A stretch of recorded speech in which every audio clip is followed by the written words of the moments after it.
Olá, seja bem-vindo ao canal Vídeo de Bicicleta. Hoje a gente vai falar de um tema que muita gente pediu. A gente vai falar de vinho colheita tardia. Colheita tardia é um método, você pode fazer com qualquer uva vitis vinífera, inclusive qualquer uva que não precisa nem ser vitis vinífera. É que os vinhos de colheita tardia que são mais famosos aí no mundo, eles são feitos com as uvas europeias, vitis vinífera, né? Inclusive aqui na América do Sul, nos Estados Unidos, África do Sul, na Austrália. Lembrando, a gente já falou aqui no canal, uva americana, uva de mesa, é uma ilusão que ela tem mais açúcar do que a uva europeia. Na verdade é justamente o contrário, né? A uva de mesa é maior, a uva europeia, a vitis vinífera, é menor, então ela concentra mais açúcar do que a uva americana. Aí você fala, pô, Rodrigo, mas no outro é vinho docinho, às vezes a galera faz vinho docinho. Na verdade é pela falta de concentração de tanino e alguns produtores ainda adicionam açúcar quando faz aquele vinho suave de mesa, né? Então vamos ficar aqui, vamos pegar os vinhos que mais nos interessam aqui, que a gente fala muito aqui no canal, que são os vinhos feitos de uvas europeias, de uvas vitis vinífera. Essas uvas, elas concentram mais açúcar, elas são pequenininhas, e aí tem uma característica delas que difere essas uvas de outras frutas aí do planeta. Quando elas amadurecem bastante, elas não caem do pé. Elas continuam no pé. E aí isso permite que o produtor faça uma colheita tardia. O que seria a colheita tardia? É a coisa literal mesmo. Colher a uva tardiamente, ou seja, deixar passar o que seria, né, em teoria, o estágio ideal de maturação da uva e deixar passar disso. E aí o que vai acontecer com ela? Ela vai virar praticamente uma uva passa no pé, né? Ela vai desidratar, ou seja, perder água, concentrar açúcar, ela vai ganhar tanino também, no caso de uva tinta, e de uva branca também vai ganhar um pouco de tanino por causa dessa maturação, né? Não tanto quanto a uva tinta, mas vai ter um pouco de tanino ali também na uva branca colhida tardiamente. Então, se tem uma uva com grande concentração de açúcar ali, né? Uma uva que desidratou, qual que você acha que vai dar mais longevidade para o vinho? A uva passa, tipo que foi colhida tardiamente, ou a uva ali madura no ponto que se faz vinho tinto seco ou vinho branco seco? A uva passa, né? Porque ela tem mais concentração de açúcar, ela dura mais quando ela for vinificada, quando fizerem o processo de fermentação alcoólica.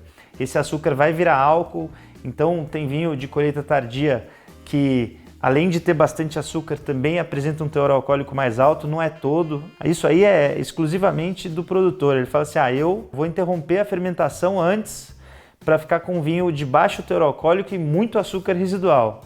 E tem produtor que fala, não, eu vou interromper a fermentação mais tarde para continuar com bastante açúcar residual e também vou ter bastante álcool no vinho. Isso aí vai do produtor, né? Ele consegue interromper ali a fermentação baixando a temperatura e aí fazendo com que as leveduras parem de trabalhar, ou no caso do vinho do Porto lá, que as uvas também são colhidas tardiamente, né? Elas também desidratam no pé, mas eles fortificam o vinho com aguardente vínica. Então eles acabam matando as leveduras. Por isso que o vinho do Porto é muito alcoólico, né? Essa aguardente vínica é muito alcoólica. E aí quando eles adicionam no meio do processo de fermentação, eles matam as leveduras de tanto álcool que tem na aguardente vínica. E aí o vinho do Porto fica daquele jeito, bastante açúcar e bastante álcool, né? Aí você pode falar, mas tem lá o ice wine, que é o vinho de gelo.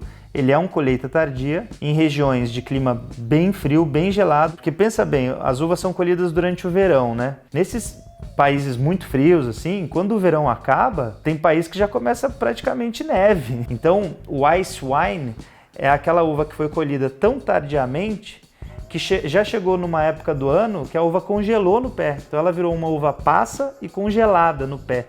E aí o produtor pega essa uva que está já desidratada, concentrada de açúcar e está congelada no pé, e aí ele vai lá vinificar. E aí nasce o tal do vinho de gelo, ou ice wine. Tem ice wine na Alemanha, tem no Canadá, tem na Hungria, né? Países que têm invernos mais rigorosos, outonos mais rigorosos também. Tem também o Tokaj da Hungria, que é vinho de uva botrytizada. Ele também é um colheita tardia, só que além da uva ser colhida tardiamente, o fungo Botrytis foi lá e atacou, e aí deu novos aromas e sabores para o vinho. A gente tem vídeo só sobre Tokaj aqui no canal, depois se você quiser confere lá. Então isso é o método colheita tardia, você deixar passar o ponto de maturação ideal até da uva, que você faria um vinho seco ali, e aí ela desidrata no pé. Ela perde água, concentra açúcar e no caso de uva branca vai concentrar ali um pouco de tanino a mais também, por isso que o vinho vai ficar com essas cores mais escuras do que um vinho branco seco normal aí, né? Tem muito vinho também, a grande maioria, na verdade, dos vinhos colheita tardia passam por estágio em barrica e a madeira, dependendo da tosta do carvalho, dependendo da idade do carvalho, além de aveludar os taninos ali com a microoxigenação, né? Além de dar complexidade para o vinho, ele também pode agregar um pouco de tanino para o vinho. Então, isso aqui, por exemplo, que é um colheita tardia de uva branca, ele está bem escuro, né? Ele está com uma cor típica mesmo de um colheita tardia que envelheceu muito. E esse daqui tem estágio em barrica de carvalho. Os aromas dele são fantásticos, né? Ele é cheio de aroma terciário, de envelhecimento, né? Tem muito aroma de fruta seca, de flor seca, de caramelo, de balatofe, nossa, de açúcar mascavo, de especiarias doces, tipo canela, zimbro. Então, assim, são aqueles vinhos para você ficar cheirando, assim, e são muito complexos. Geralmente você tem que servir eles em cálices mesmo, né, menores, assim, e em temperaturas um pouco mais baixas, 10, 8 graus, dependendo do vinho, né? Tem vinho do Porto que serve um pouquinho acima disso. Eu faço muito isso na minha casa, né? Colheita tardia, deixo na geladeira lá, a geladeira está uns 5 graus, a gente está num país um pouco mais quente, então você serve ele a 5 graus ali no cálice, ele vai ganhar temperatura naturalmente ali na sua taça, mas vai continuar geladinho, né? E você toma geralmente também numa velocidade mais baixa que um vinho seco normal. Isso que faz todo sentido ser servido em cálice e também para você conseguir ali desfrutar de todos os aromas dele, eles vão estar bem concentrados assim quando a taça for menor, né? E aí, assim, a harmonização de vinho de colheita tardia, você pode pensar em harmonização por contraste, que aí você vai pegar comidas bem salgadas, por exemplo, tem uma harmonização clássica que é de vinho do Porto com queijo gorgonzola, né? Sobremesas, só que você vai ter que sempre